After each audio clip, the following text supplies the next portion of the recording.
Hello everyone, it is the start of July, which means we have to do our July book wrap. I read 4 books this month, so we're actually really proud of that because exams were going on at the same time. But I went away just after the term finished, just before exams, and I managed to read a lot that weekend because we were somewhere where didn't have Wi-Fi. So I got a lot done, reading wise. So we're gonna start with the first book. I finished Charm, like right at the beginning of the month. I think I ended last month with only a little bit to go, and I finished it probably like the day after I ended up filming. So I ended up giving this book a 10 out of 10, which looking back on it now, I think was a little bit generous.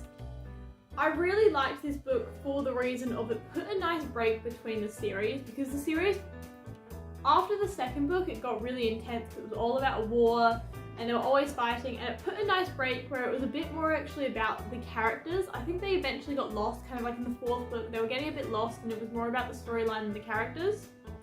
So this one was really nice to kind of go back and see the characters, and I was really waiting for this book because it takes place in between the second and the first book. So I was really waiting to actually hear about what happened, so I was really excited when I started this book. And yeah, I just think overall it put a nice break in the series where I kind of was able to take a step back and remember the characters more than the storyline. Which then takes me on to the last book of that series, Cherish.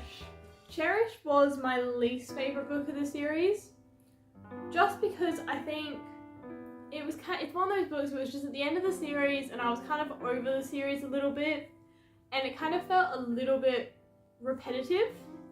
So it was a 6 out of 10. I think a lot of it was everything happened all at once. Like what could have been a series was chucked into one book. So it kind of made the rest of the series just seem dull. And everything was kind of just, it wasn't spaced out well. Where like the beginning it was kind of slow, and then just everything hits at once and it's just really intense for the entire book. And I found that it was hard to read, and I ended up just kind of trying to speed through it as quick as I could because I got to that point in the book where I didn't want to DNF it, but I didn't really feel like finishing it. So I had to force myself to sit down and just speed through it. So kind of an unfortunate finish. The series itself, like the whole series, was quite good. I think the first, the second and the 5th book were my favourites.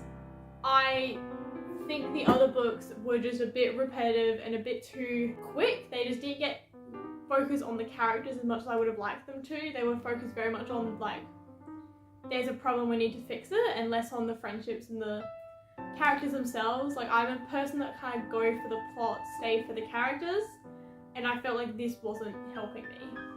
Then I read Checkmate by Ali Hazelwood. I finished this book in a day.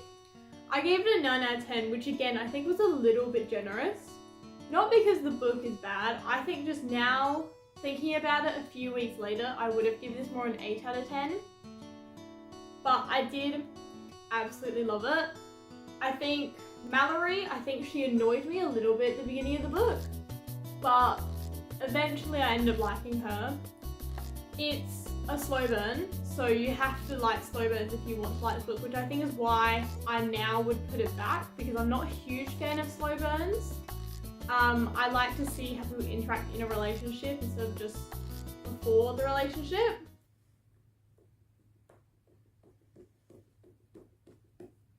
That's literally all my notes, I'm gonna be honest. I didn't write a whole lot of notes. I don't understand chess, which may have made this book a little less exciting for me.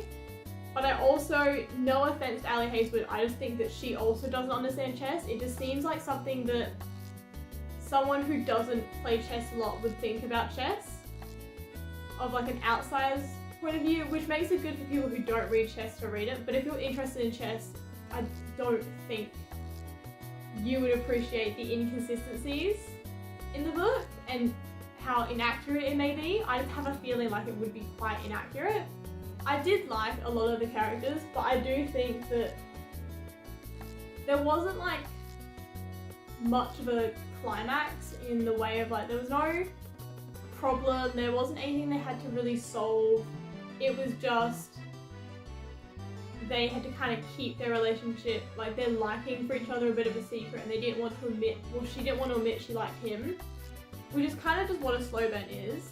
There was no, we're together and now there's this huge issue that we need to figure out together and we're gonna have fights and it's not gonna work out and then we get back together. It's a thing of just, they just don't want to be together, but they want to be together. It was weird. But it's the main reason I don't like slow burns, because there's no real climax to resolution in a book with a slow burn, I found. I think especially this one, it just kind of lacks that. It's like, the big thing is she gets cheated out of a competition. They find out later that she's meant to be in it, but it doesn't work because she's now his second. So they don't really want to fight against each other. And then they just skip, so you don't even get to see her win. So it's implied that she wins, but you don't get to see it, and I feel like it really misses out her having a girl boss moment, because she bet him once, which is why he's so interested in her, because he finds those sorts of games quite easy. And they don't get to, you know, she then becomes like the grandmaster, like the #1 chess player in the world, and they don't even show her winning, and I think that's really unfortunate for her, because I would have liked that kind of girl boss moment for her where it's like she's now won it. It is implied that she wins it, and I was actually really disappointed when that happened. I remember it happening, I was so disappointed, because I really, like, you kind of knew she was going to win. They set up the entire book for that. But it's just unfortunate that she doesn't actually get to show that moment. So yeah, I gave it a 9 out of 10, but I would put it now down to an 8 out of 10, which is still a really good score. Like, I'm not gonna pretend like it was a really bad book. I really did enjoy it. I always enjoy Ali Hazelwood. I just think this is probably one of my least favorite of hers. I usually give her books like 10 out of 10s, I'm gonna be honest, usually. So the last book that I finished this month was King of the Wicked. So I started this because obviously my friend really wanted me to, so I've started reading it. I'm currently on to the second book, but I haven't read a whole lot of it because exams were crazy and I was very, very busy. So I give this book a 9 out of 10. So I said, I'm gonna be honest, it sounds bad, but I don't really remember this book. I remember bits and pieces of it. Apparently I didn't like her at the start. Apparently I found her annoying at the start. I don't really remember her at the start. I think I probably would have. I think she kind of gave a bit of pick-me energy at the start, but I liked her at the end. I remember really liking her character at the end. I was very lost at some points. Her nonna confuses me a little bit because it seems like her nonna knows more than she's letting on, but I also just have absolutely no clue. I will admit, the use of witchcraft can be really dangerous in books because they need to be consistent, so I'm really hoping that she can keep this consistent. The Horns of Hades, no. Is that what it's called? The Horn of Hades? I think that's what it's called. Confuses me because I feel like they didn't have such an effect then they, like, in the past, and now they do. So I'm a bit confused. Honestly, I don't have a lot of notes for this book. I think I was just a little bit lost. I think it's just one of those books that, like, things will make sense in the next book. I have a feeling that everything eventually kind of like ties together. But I think the world building was a little messy, and I think certain things are probably going to be inconsistent.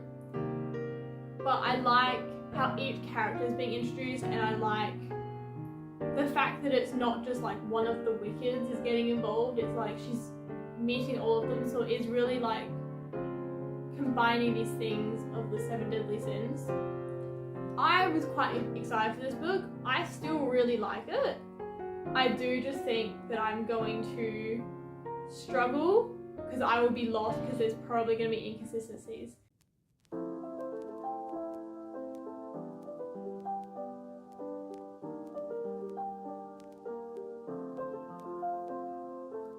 So, as I normally do at the end of these, I show my next month reads. So this is July now. Got it. So I'm going to obviously finish The Kingdom of the Wicked. So I've got probably 20 pages through Kingdom of the Curse. And then I've got Kingdom of the Feared. So that's that trilogy done. And then, because I've had this on my shelf for a little bit, I'm gonna read the Dance of Thieves trilogy. Because I've had Dance of Thieves for probably 2 years now, and I only bought Vow of Thieves like last year. But I think I have a good feeling about this. I've heard good things, but I also heard good things about other books and didn't like them. So I'm a little worried that it's gonna end up a bit like Caraval, which I didn't enjoy Caraval. And the author of Caraval has said things about this book, which usually means it's quite similar to things that the author has written. But this refers to her as the author of Once Upon a Broken Heart, and I really liked that series. I'm a little bit worried, but I think I'm gonna give it a chance, right? We're gonna focus on that. We're gonna give it a chance and see how we go. But I think I'll either love it and like adore it, or I will hate it. I don't think that'll be a, I tolerate it. I won't be in the middle. I'll either love it or hate it. So that wraps up my June book wrap. I will see you all next month.